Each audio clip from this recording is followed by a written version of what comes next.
छोटी सी गीत, हालांकि हम लोग गुरु पूजा पे आए हैं तो गुरु पूजा के अवसर पे कुछ होनी चाहिए। एक छोटी सी गीत है। कौन सी गीत है? जिस गीत को मैं सिर्फ गाता हूं।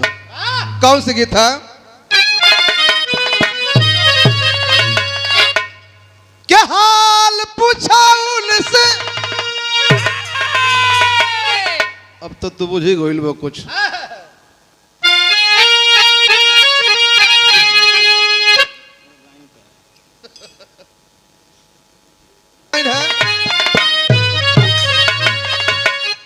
कि यार हाल पूछा उनसे, वो हाल पूछा उनसे कि गरीबिया का हाल पूछा उनसे। कोई ऐसा कलाकार नहीं, बहुत कम लोग होंगे जो गरीबी नहीं झेले होंगे, और जो गरीबी झेला है वही गरीबी समझेगा। गलती कभी नहीं करेगा, निश्चित रूप से गलती कभी नहीं करेगा। क्या बात है? मेरी लाइन बता रही है क्या कि हाल पूछा उनसे, वो हाल पूछा उनसे कि गरीबिया का हाल पूछा उनसे। ए भैया जे के नून रोटिया मोहन हो, जे के नून रोटिया मोहाल होगा, अरे पिया का हाल पूछा उनसे।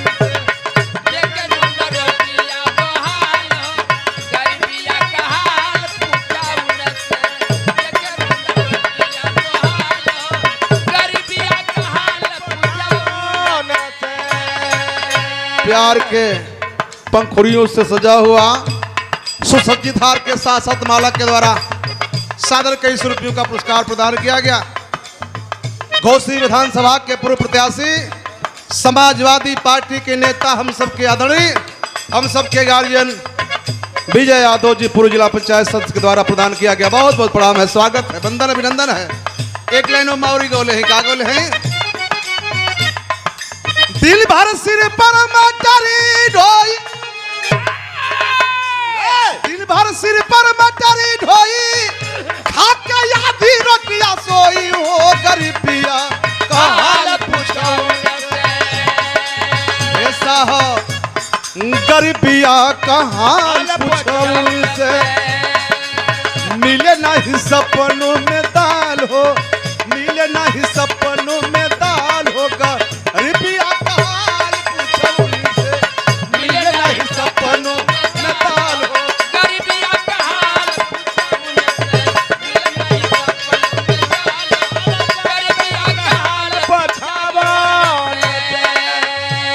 और चूंकि आज गुरु पूजा है, लगातार 10 तारीख से गुरु पूजा मनाया जा रहा है। गुरु जी का आज पूजा है, संतोष यादव जी का।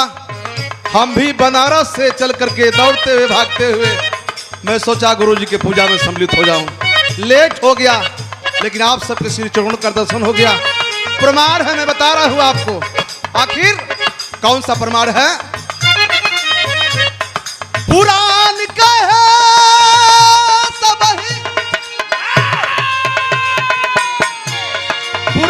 का है बाबूजी की बेदवा, पुराण कहे बाबूजी। पिता पति गुरु हो महान हो, पिता पति गुरु जी महान हो कि बेदवा पुराण कहे बाबूजी।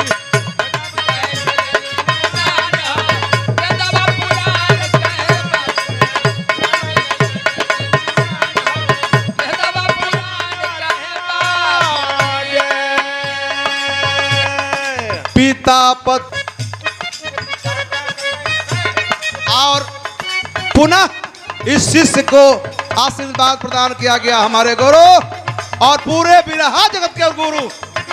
कोई कलाकार दरवाजे पे जाता है, किसी अखाड़े का कलाकार हो, उस कलाकार को मायूस नहीं होने देते हमारे गुरु संतोष यादव जी। मैं आपके श्री चरणों में प्रणाम करता हूं। आप बिरहा के सम्राट, शेरनी गायिका, बिरहा जहां तक भोजपुरी की मिट्टी है वहां तक सरोज त्यागी जी का सम्मान है। हमन की पीछे भी रहा गौली जरूर, लेकिन आज इतना बड़ा नाम हो गया है आपका, इतना बड़ा आपका नाम हो गया कि सुनने के बाद दिल गदगद हो जाता है कि कोई सरोज त्यागी गायिका है। लोग पूछते हैं आपके जनपद की कोई गायिका सरोज त्यागी है, तो बता दें बड़ा फक्र होता है। मैं स्वागत करता हूँ, वंदन करता हूँ, अभिनंदन करता हूँ। पिता पति गुरु भाई हम ना बताओ क्या बतावला गुरु भाई ई जग में महान हो एक वेद पुराण कहला। लेकिन बाहर कलयुग, ये कलयुग की दुनिया में होत का होत बा जवन माई बाबू दिहल बेटा के पलटवा, बाबू कइले बेटा के पलटवा,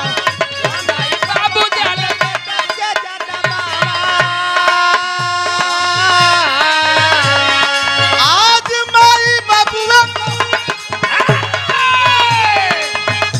माई बाबुआ का होते बाबा धनवा की बेदवा पुराण कहे बाबूजी, बेदवा पुराण कहे बाबूजी, जनत बाटे सकल जहान हो की बेदवा पुराण कहे बाबू,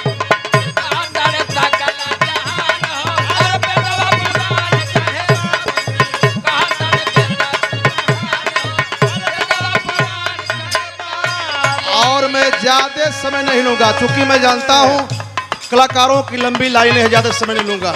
मैं अपनी बात केवल बता रहा हूं। आखिर पिता पति गुरु भाई जग में महान है, लेकिन इस कलयुग के दुनिया में जिस माँ ने अपने बेटे को 9 महीने अपने उदर के अंदर पालने का काम किया, न सुख से नहिलस न सुख से कैलस, तो के पैदा कैलस कबो दूबी की सिकुस के छुअल तो कर कलेजा पर सीधा लगल। वही माँ जो माँ आपको हमको दुलार प्यार देती है, जो बाप आपको हमको कभी भूखे प्यासे रहना देना नहीं चाहता, आज उसी बेटे की हत्या तो हो रही है। आप देख रहे हैं आज उसी माँ की हत्या तो हो रही है, उसी भाई की हत्या तो हो रही है। आप देख रहे हैं, आप देख लिए नंदगंज खिलवा की धरती पर प्रमाण है, गाजीपुर नंदगंज खिलवा की धरती पर प्यार के मारे वह कमीना गांव की लड़की से ही प्यार कर बैठा था और बाप आपने कहा कि नहीं बेटा ये गलत चीज है, लेकिन कमीना अच्छा नहीं लगा, इस नाते नीच की 2 गोली खिलाकर के खिचड़ी में और माँ की भी हत्या कर दिया और बाप का भी हत्या कर दिया और भाई का भी हत्या कर दिया। क्या कहा जाए, पिता पति गुरु भाई ले लिया, यह जमाना है। जाने बाटे लोगवा जहान हुए, पुरस्कार प्रदान किया गया, सम्मानित आदरणीय। आप देखें बिरहा की शानदार शेरनी गायिका जब खड़ा भइली है सुनीता चंचल, तब कुछ लोग उनके लगल है कि अब गड़बड़े हैं, लेकिन सुनीता चंचल जब चपली है तो लोग मुझे लगे रे बाप रे बाप यह सुनीता चंचल है। बहुत बहुत धन्यवाद, स्वागत है। हमारे एक लाइन खत्म हो गई, दूसरी लाइन है। कौन लाइन बा फालतू ना, दूसरी लाइन है का बलिया जिला चाहे जिला बादवरिया,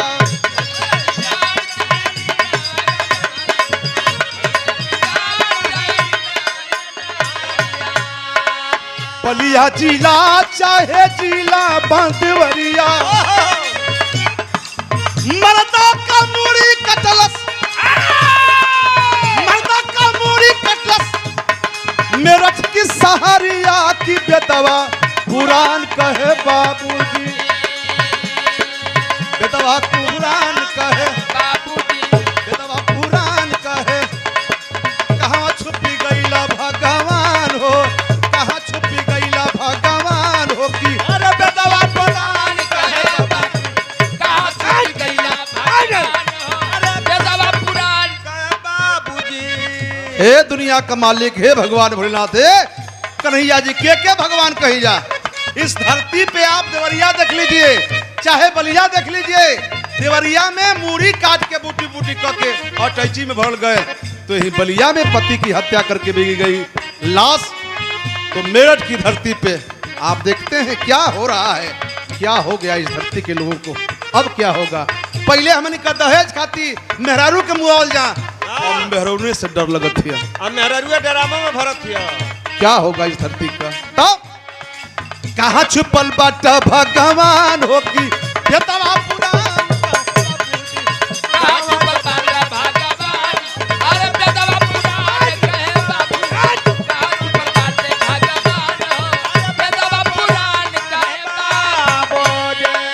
एक लाइन हमार बा, कौन लाइन बा?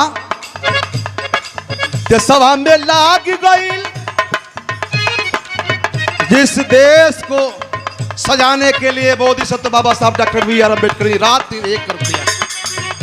जिस जाति पात छुआछूत को मिटाने के लिए बाबा साहब ने क्या से क्या नहीं कर दिया, आप जानते हैं। आज इसी धरती पे दोबारा हो रहा है। क्या हो रहा है? जाति पाति भेदभाव, जाति पाति भेदभाव का भइल बा लड़ाई।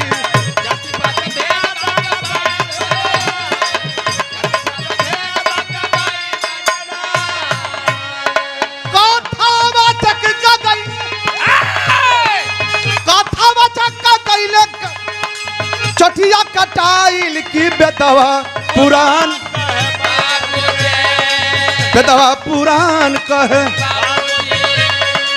सबही में सभे परेशान हो की बेदवा पुराण परेशान बेदवा पुराण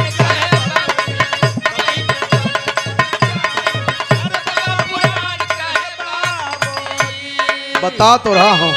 इस दुनिया में एक गीत गाया हूं जब पीडीए भवन बनाया अखिलेश यादव जी, मेरी गीत आई है स्वागत बाटे अखिलेश के जे कैले गृह प्रवेश के। स्वागत बाटे अखिलेश के जे गैले गृह प्रवेश के। गया हूं बेदवा पुराण कहे बाबूजी सबही में सभे परेशान हो। आप देख रहे हैं मित्रों, जाति पात देख करके विद्वान तो कोई हो सकता है, किसी जात का विद्वान हो सकता है, लेकिन एक यादव जात जान करके चोटी काटा गया। ये होना नहीं चाहिए। जात पात किसी जात बिरादरी में विद्वान है, होना नहीं चाहिए। इसलिए मेरी अंतिम लाइन है, क्या अंतिम लाइन नहीं कहूंगा क्या? रमना बिहारी गुरु कैले स्वर्गी का,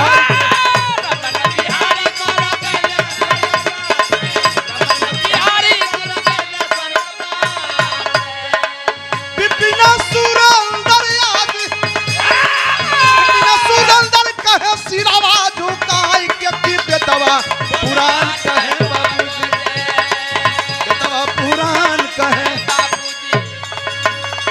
तुम्हें स बिहारी करे गुण गानो,